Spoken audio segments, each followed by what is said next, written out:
Hi, my name is Peter O'Shea. I'm the owner of American Dry Basement Systems. We're here on site in Hamden, Connecticut. We're going to show you how to avoid making the biggest mistake possible as a homeowner.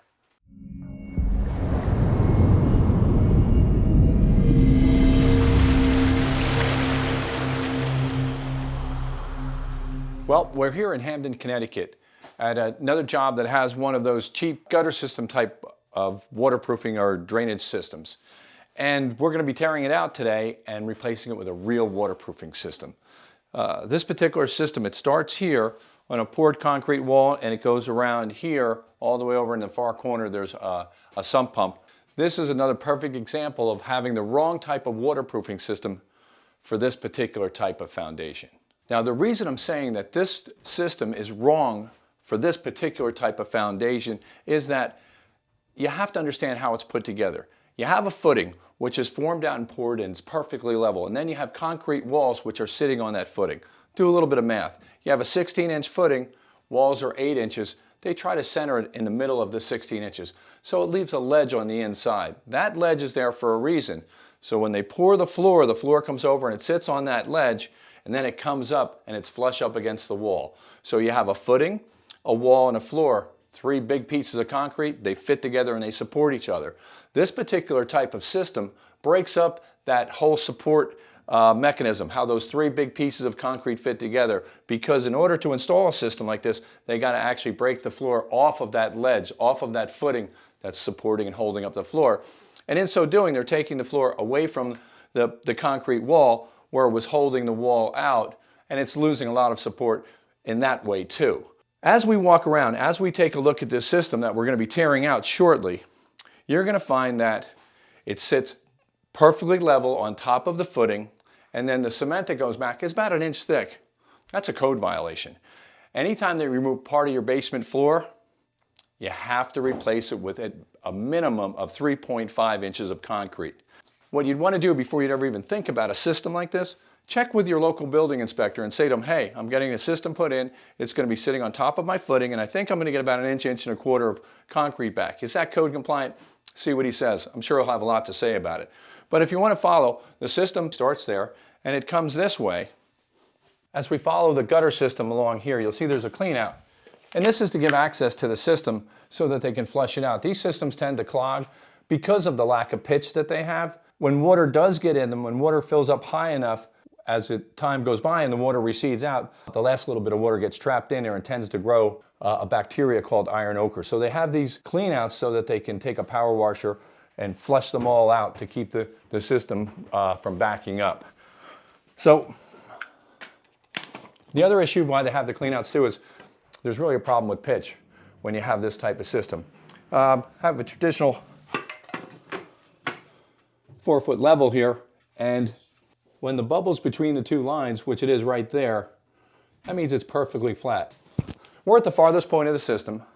It's showing that there's no pitch at all.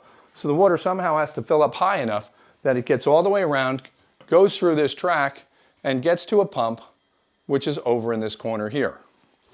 Now, as we follow it around, you can see we come to a small grate that's open in the floor. I pretty much know, because I've torn these out so many times, we're going to find that there's going to be no drainage system there except for this little grate in the floor, which completely interrupts any type of flow of water that would be coming around here. So you're going to get water stopped up here, somehow, only if it gets very high enough, maybe travel through there, somehow make it through there and get over to the pump. That's why these systems fail all the time. This is the wrong type of system from a structural standpoint. From where you manage the water, it manages the water within the depth of the floor.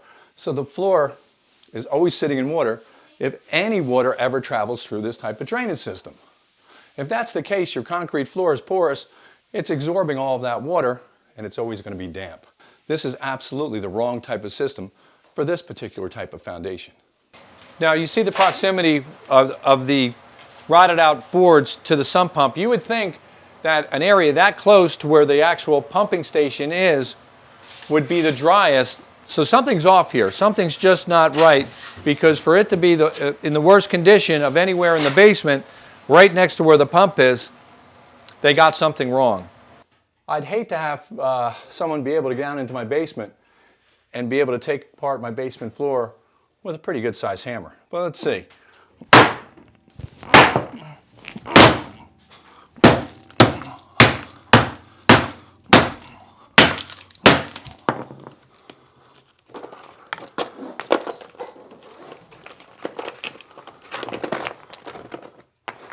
And you can see you're getting about 1.25 inches worth of floor back, which is less than half of what you need in order to be code compliant. And you can see the drainage sits here, which means the water is going to have to fill up all the way around here, and the whole floor sits in water before any drainage actually gets through it. And there's no pitch on this, so the water just sits there and has to get higher and higher around the floor until it just overflows all the way on the other side of the basement, rather than having a flow like you should have with a proper basement waterproofing system. A couple taps with the hammer, and it came apart. I've given it a couple good whacks, but what has occurred here is the crack went all the way down, taking off where the cement that just caps over top of the drainage, which shows that this capping will never do anything to give support to the main body of your floor. This was all one piece, the full thickness, over on top of that ledge of concrete, your footing, which held that floor up.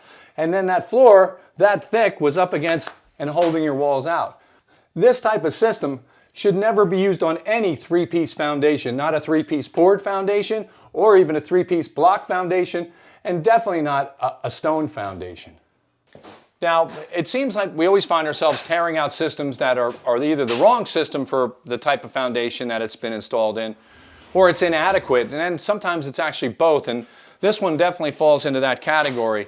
This is from another job that we tore out, but it's a corner piece, just like the one we have right here. So I'm kind of forecasting about what we're going to find out. This thing sits on top of a gutter piece, which ends here and then starts here, and it sits there just so that they can put that inch and a quarter of concrete back. And what we're going to find underneath here is that it just sits there, and there's no continuous system. It just stops, and any water that might get in there gets dumped into the corner, and then it's got to fill back up higher if it's ever going to continue on the next piece of gutter. So let me just tap this thing, see if I get the corner to come out. Because I think what we're going to find is there's going to be nothing underneath here. There's going to be no continuous system. It takes about 1/5 of the work to install it, and it leaves you with 1/5 the structural integrity that you had before it was installed. It gives you about, if not less, 1/5 the drainage that you would need at a bare minimum to keep this basement dry. And the overall effectiveness of this system on this particular type of foundation is about 1/5 of what these companies are actually charging you for this hack of a system. So you're actually paying 80% more than you should for a system that's not doing what it's supposed to, and actually causing more negative issues and problems than it is anywhere near coming close to solving.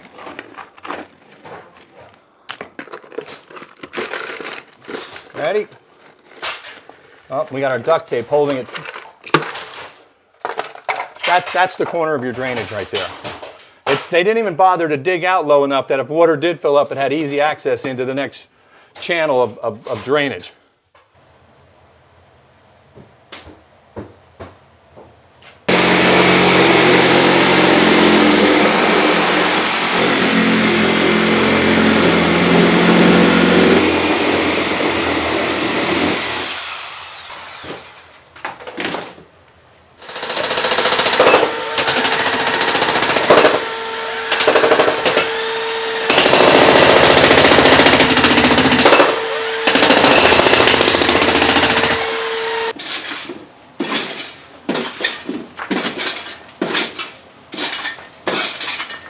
Okay, the reason this trench is wider is because we're going to put a whole lot more drainage in, at least 5 times, if not 8 to 10 times more drainage in. In order to put this, the trench was only broken out about, an inch wider than where we're at right here.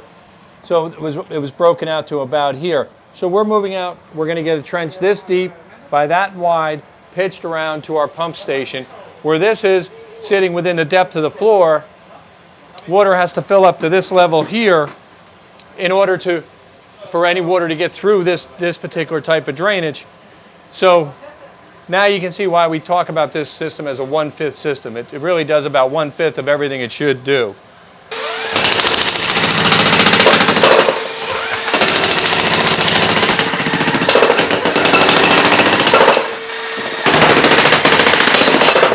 It's good. Good. Let me,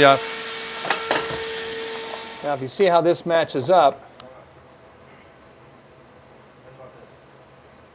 you can see this is completely filled with junk. I mean, look at the stuff that's in here. But this is much higher than where the gutter is. So for water to ever get up in here, or it's supposed to catch water coming from underneath the steps here, it's never done any of that. You can tell by just the way it's set up. I mean, this is just an atrocious setup. This is a complete stop of the system, so there can't possibly be a flow from all the way around on the other side, all the way around to here to get all the way over to there to the pump.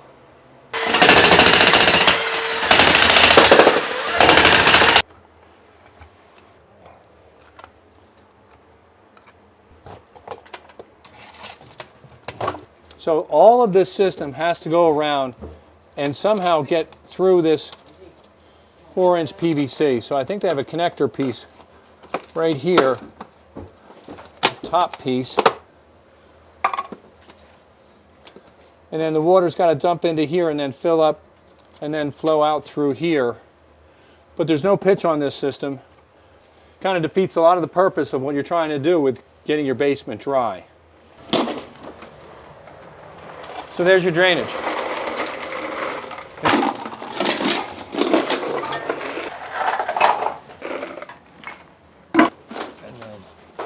What you have right there is the only connection to the entire sump basket. Once again, 1/5 of everything. That whole basket should be completely surrounded by several inches of stone and underneath it, and be an access area for all the water to collect with proper drainage pitched all the way around to it instead of completely level drainage with minimal access to your sump basket. We're all wrapped up here. The job went great. I want to thank you guys for watching, and if you could, give us a like, and if you could subscribe, that would be wonderful. And if you have a question, put it down below, and I'll get back to you as soon as possible.